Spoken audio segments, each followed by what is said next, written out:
Hello, hello, hello. Welcome or welcome back to The Priceless Opinion, a space rooted in perspective, reflection, fragrances, lifestyle, and meaningful conversation. If you enjoy thoughtful conversation about growth, identity, self worth, becoming comfortable in your own voice and skin, make sure you like, subscribe, and share so we can continue building this community together.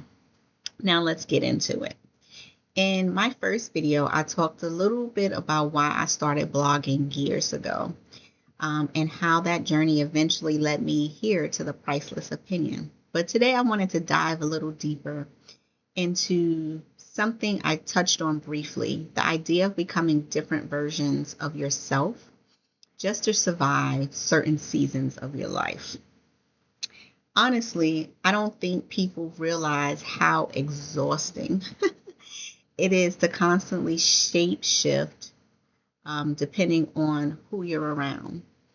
For a long time, I didn't even realize I was doing it. So I joke that my family and friends, depending on what part of my life that you knew me in, if you called me Janet, I know that you knew me from the professional or school.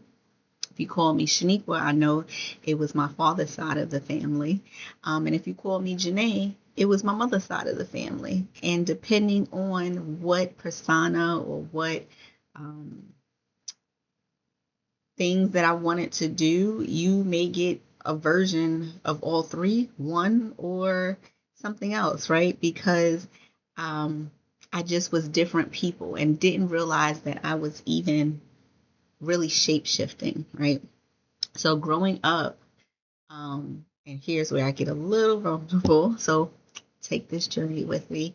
Growing up, I felt like I existed in multiple worlds at a time. So it's a bunch of different worlds going on, and it's only one of me. Different environments, different expectations, different versions of myself, depending on where I was and who I was around.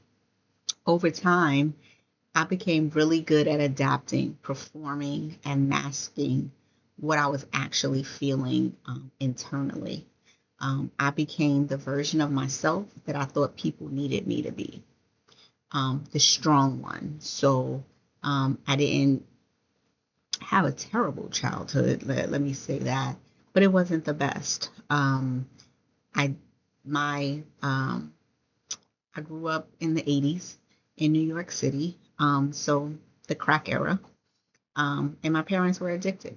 And so I had to be the strong one, right? Because I was navigating that life. I had to be the successful one.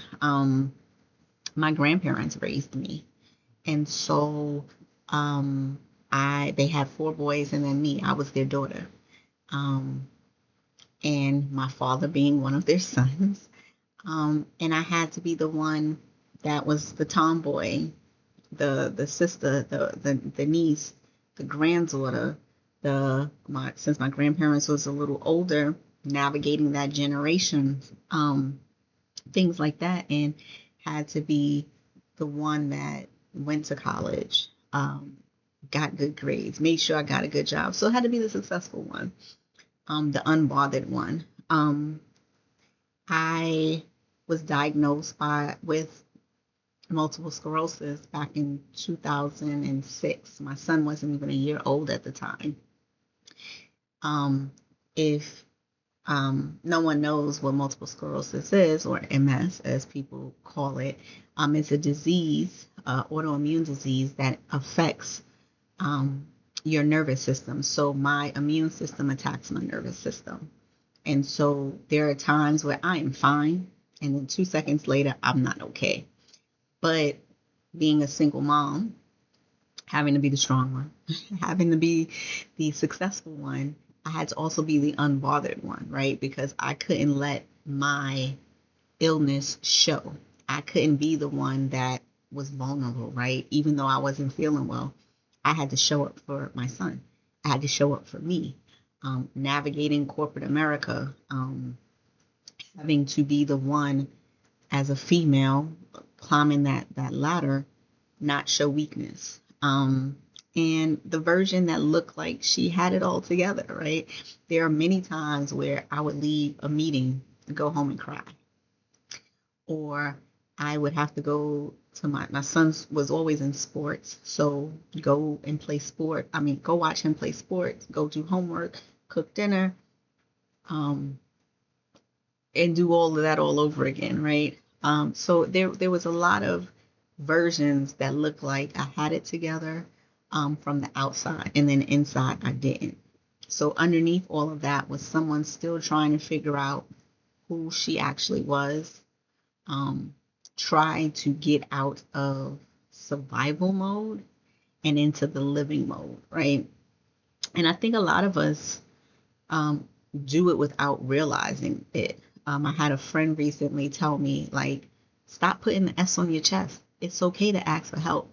And I'm like, nah, I'm fine. She's like, no, seriously, stop putting the S on your chest. It is okay to not be okay, right? Um, and so I think that a lot of us do that, right? Um, we carry experiences, disappointments, insecurities, rejection, family dynamics, past pain. And eventually those things, they start to shape our identity if we don't stop to unpack them. So for me, writing, when I started my blog back in 2016, um, writing became one of the first places where I could finally be honest with myself.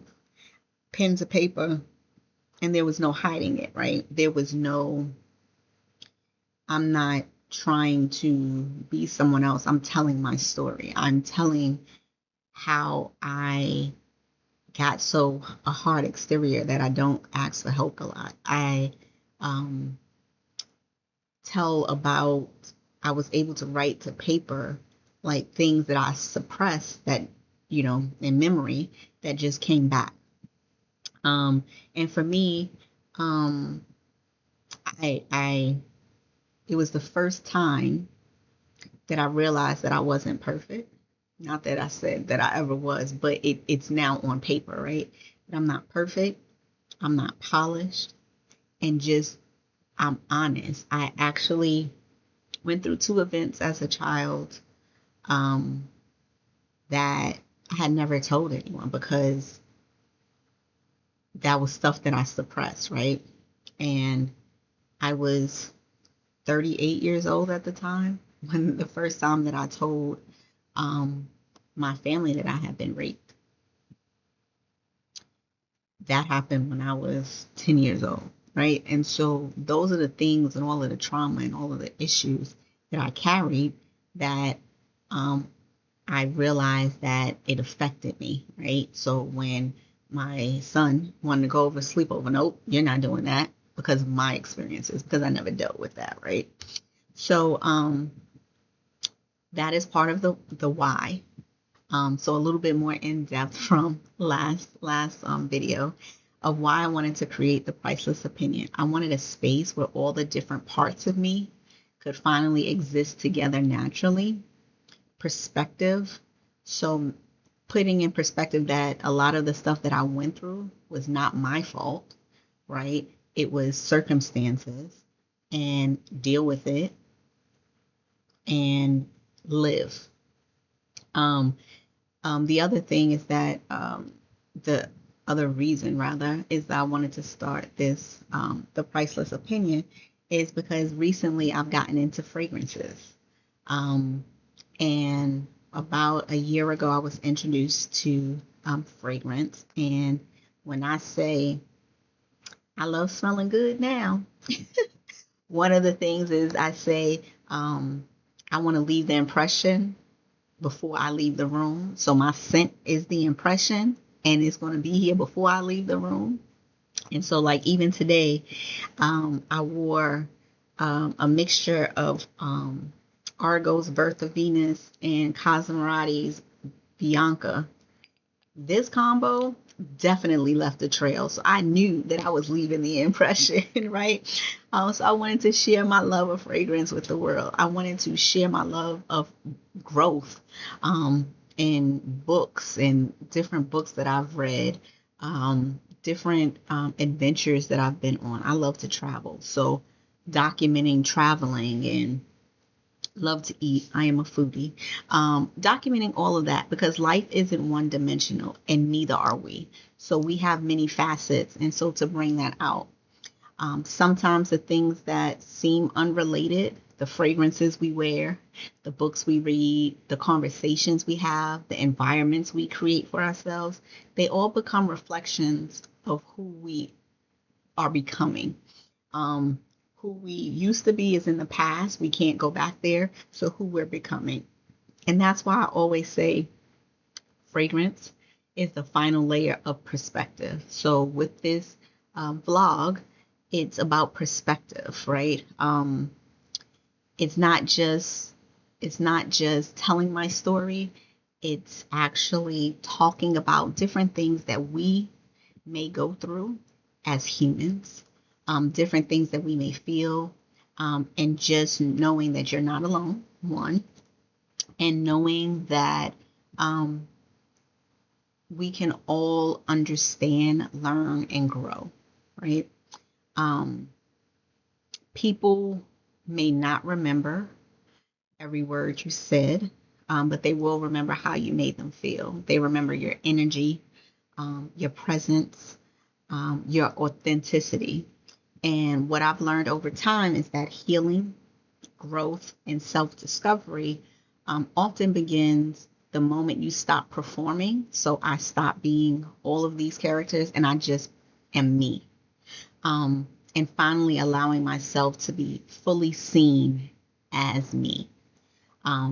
Getting dressed in the morning, making sure my hair is done, my face is done, I have a little bit of gloss on, and I have some fragrance on, and I'm ready for the day, right?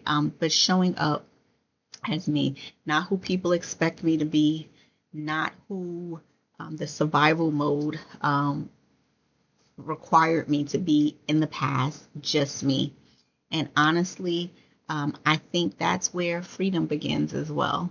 Freedom to enjoy life, freedom to be peaceful, freedom to be who God intended me to be, and free to love life and be the best version of myself, not for anyone else but me. So perspective changes everything, and I want you to stay priceless. Until next time, thank you. Like, subscribe, and come back and learn some more with me and have the conversation.